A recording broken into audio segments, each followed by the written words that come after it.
Hi, I was born in Arundecoit, New York, and it's not the easiest thing to come out. I was hidden completely, even from my parents. But I went to college and I got through it. I paid my way through college and worked my way through. But I wound up in California for Cal State Fullerton, and I started looking for work, and I did get a job, and it was great. But there were several bars, and it was fun. There was one called the Tiki Hut, and it was a wrinkle bar. So, but lots of young people went there too because they're looking. So I had some nice fun there, but it closed down. But there was one, Maneuvers, that's what it was called, in Garden Grove, California. That was an adventure because it was the leather bar, it was everything, and some wild fights and just stuff that kept you thinking all the time. But it was fun if you wanted to go there and get heavy duty, you got it. So it was, I was a lot younger. I was in my 20s when I did that, but it was still an adventure, and they had after hours, but of course I wasn't invited. But it was an interesting time. I was going through school, and I needed an outlet. So it was good. I met somebody who was very rich, and he liked me a lot. So I went to his house, played his piano, and did nice stuff.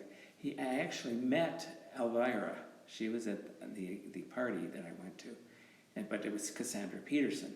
So I gushed.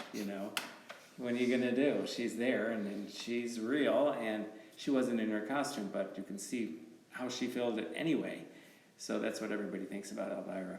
So that was fun. I enjoyed that, and I met when I lived in New York. I worked in Colony Records.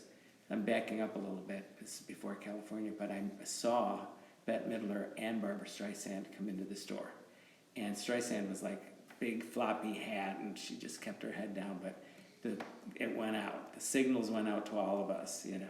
It was all gay guys working Colony music. And they had LPs and stuff. It was an interesting time. It's before Times Square got renovated, So right around the corner was anything you wanted.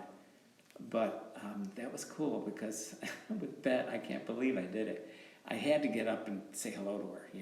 I was I handled the show albums and classical, but I was having my lunch, and I don't believe I did it. I said, but I've got to say hello to her, and so I offered her some of my lunch.